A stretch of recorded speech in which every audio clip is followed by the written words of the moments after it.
आज इस वीडियो में हम एक ऐसे फ्रॉड अलर्ट के बारे में बात करेंगे जो आजकल मार्केट में बहुत ज्यादा हो रहा है दोस्तों, जिसकी वजह से जो इनोसेंट पर्सन है उसको कहीं ना कहीं लीगल कंप्लायंसेस में और बहुत सारी दिक्कत फेस होनी पड़ रही है। जैसे फॉर एग्जांपल, अगर आपकी कोई प्रॉपर्टी है, फ्रॉड क्या है वो मैं आपको बता रहा हूँ। जैसे आपकी कोई प्रॉपर्टी है, आपने किसी को वो रेंट पे दिया हुआ है।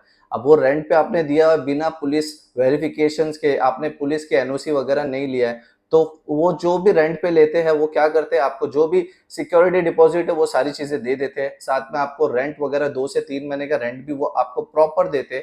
उन 2 से 3 महीने के ड्यूरेशन के अंदर वो बहुत सारे साइबर क्राइम आपके उस पर्टिकुलर लोकेशन पे कर देते हैं। साथ ही साथ में जीएसटी के भी फ्रॉड, वो जीएसटी रजिस्ट्रेशन लेके बहुत सारी फेक इनवॉइसेस इशू करते हैं, जिसके वजह से वो फेक आईटीसी इशू करते हैं, जिसके और इशू करने के बाद वहां से वो 2 से 3 महीने के बाद भाग जाते हैं। जब इन्वेस्टिगेशन होता है, जब असेसमेंट होता है दोस्तों, पुलिस जब आपके घर पे आती है, क्योंकि आपका जो घर है वो रजिस्टर्ड ऑफिस है उनकी।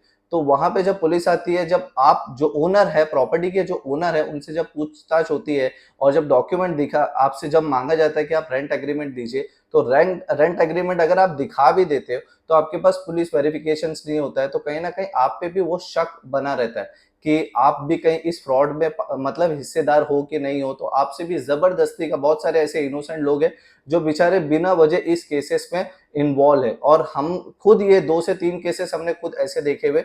इसलिए मैं सोच रहा था कि ये फ्रॉड अलर्ट के बारे में आपको डेफिनेटली बता दूं दोस्तों, कि किस तरीके से लोग फ्रॉड कर रहे हैं। आपके 2 से 3 महीने की प्रॉपर्टी को यूज करके मल्टीपल रजिस्ट्रेशन ले लेते हैं जीएसटी के, प्लस साथ ही साथ में बहुत सारे साइबर क्राइम वो लोग कर रहे हैं आपके लोकेशंस पे।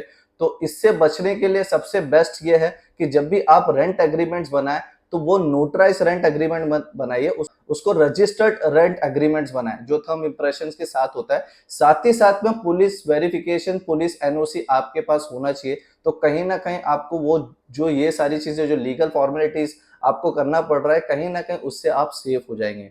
तो अगर आपके कोई क्लाइंट्स किसी को, या तो आप खुद किसी को अपनी प्रॉपर्टी रेंट पे दिए, तो जरूर आप लोग पुलिस एनओसी ले लीजिए। जब भी वो कोई रजिस्ट्रेशन करना चाहता है, या तो उनको क्लियरली बोल दीजिए कि इस पर्टिकुलर लोकेशंस पे आप कोई भी बिजनेस नहीं कर सकते हो, और कर भी रहे हो या नहीं कर रहे हो फिर भी आपको पुलिस एनओसी उनसे लेके रखना है दोस्तों। तो कहीं ना कहीं आप थोड़े सेफ हो जाएंगे।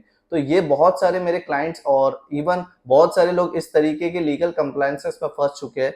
तो मैं सोच रहा था कि ये बात आप लोग को बता दूं, क्योंकि ऐसे सीरियसली ऐसे बहुत सारे क्राइम हो रहे हैं। क्योंकि जो भी रेंट पे, जो भी ओनर होता है प्रॉपर्टी का, उनको नहीं, वो तो इनोसेंट है, उसको नहीं पता कि वो सामने वाला बंदा क्या है, वो फ्रॉड करेगा नहीं करेगा। तो अपनी सेफ्टी के लिए आप पुलिस एनओसी रख लीजिए और रजिस्टर्ड अग्रीमेंट रहे, तो कहीं ना कहीं आप जो भी वो फ्रॉड करते हैं तो आप सेफ है, आपने कुछ नहीं किया। नहीं तो कहीं ना कहीं शक की उंगली आप पे भी उठी है कि आप भी इस फ्रॉड में पार्टिसिपेट किए हो या नहीं किए हो। तो यही बताना था दोस्तों कि एक इस तरीके का भी फ्रॉड मार्केट में चल रहा है। तो इस तरीके के फ्रॉड को बचने के लिए मैंने आपको रास्ता भी बता दिया कि क्या रेमेडीज है उसको बचने के लिए। आपको रजिस्टर्ड रेंट एग्रीमेंट बनाना है, plus police verification, police NOC आपके पास होना चाहिए।